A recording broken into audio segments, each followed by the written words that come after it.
Hi, so my name is Lily and I'm gonna read a Pewdiecry fanfic called Desire because it's really awesome. So, yeah, let's do this. First day, Cry was ecstatic.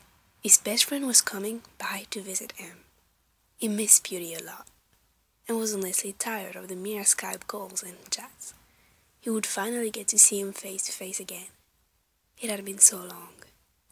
The moment Cry received the text that he was on his way to his house, his nerves began to go crazy. Pewds was nice enough to let Cry know ahead of time that he would be visiting and staying for a week, but it was still nerve-wracking for Cry.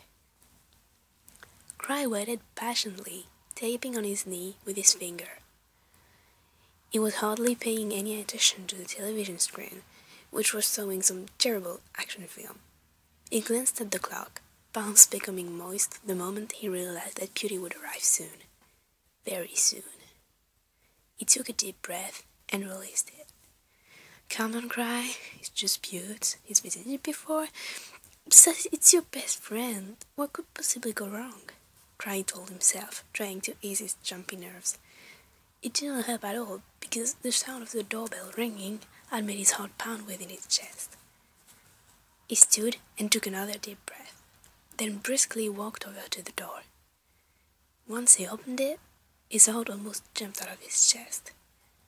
There stood Pewdie, a wide grin on his face, as his sky-blue eyes shined with happiness. His blonde hair blew within the wind, and he gave a light shiver from the coolness of the breeze. "Hey, Cry," he greeted. "Hey, Pewds," Cry greeted back. Then, the unexpected happened. Pewdie pulled Cry into a tight hug, and Cry shyly wrapped his arm around his waist. "I missed you, bro. It's been too long," Pewdie whispered to his ear. Cry trembled lightly, but smiled.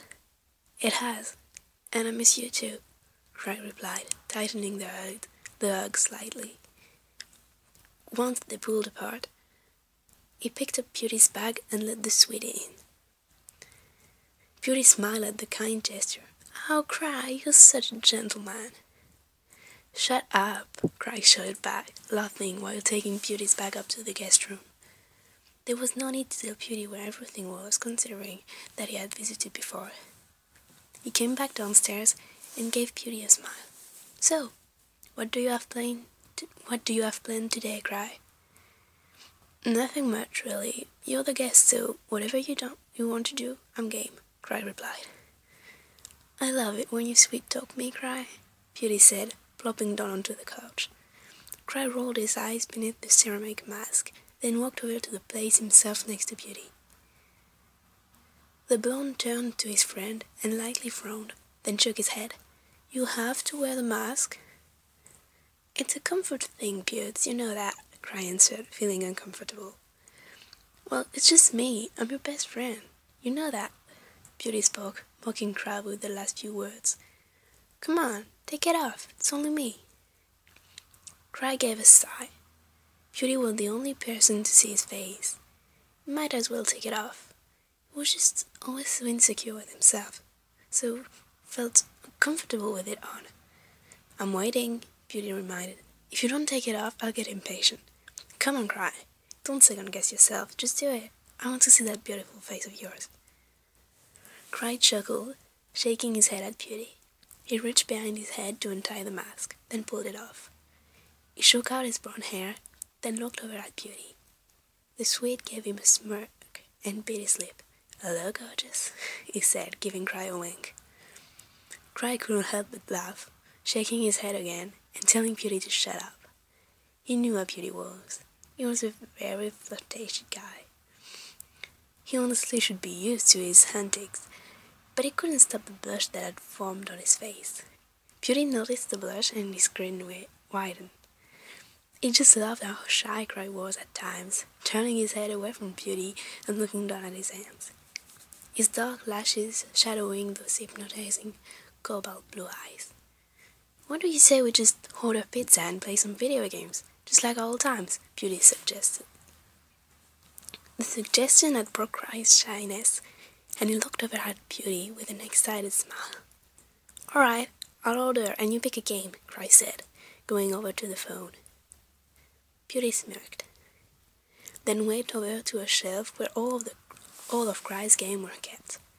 He picked out Dead Space 3 and placed it into the game console. Cry came back and sat next to Beauty on the couch. By the look of the menu screen, Cry could tell that Beauty had chose Dead Space. They played together for a while until the doorbell rang for the second time that day. Cry answered the door, paid for the pizza, and returned to Beauty.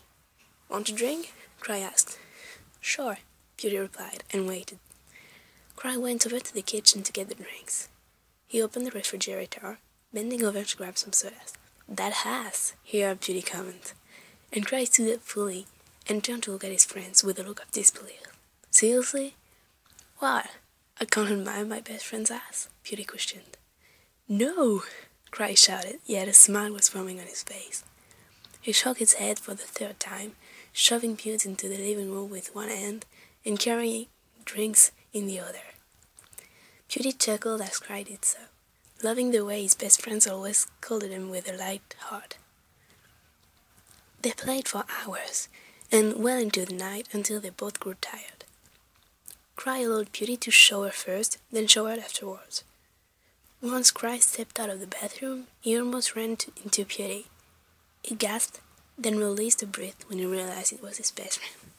"Tense much?" Beauty teased. "I'm not tense. You just startled me, that's all," Cry stated, looking away. Beauty grinned. "Right, startled," Beauty said, giving a smile. Cry kept his head down, and Beauty placed his finger gently beneath his chin and lifted his head. He looked into Cry's eyes and smiled. "Good night, beautiful," Beauty whispered, turning and heading into the guest room, then closing the door. Cry could tell that his face was completely flushed, and he released a breath that he didn't realize he had been holding.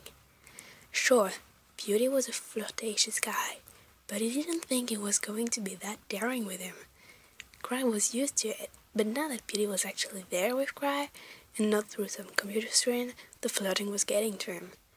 The brunette gave a sigh and retreated to his bedroom, laying down and thinking to himself, "This is going to be a long week."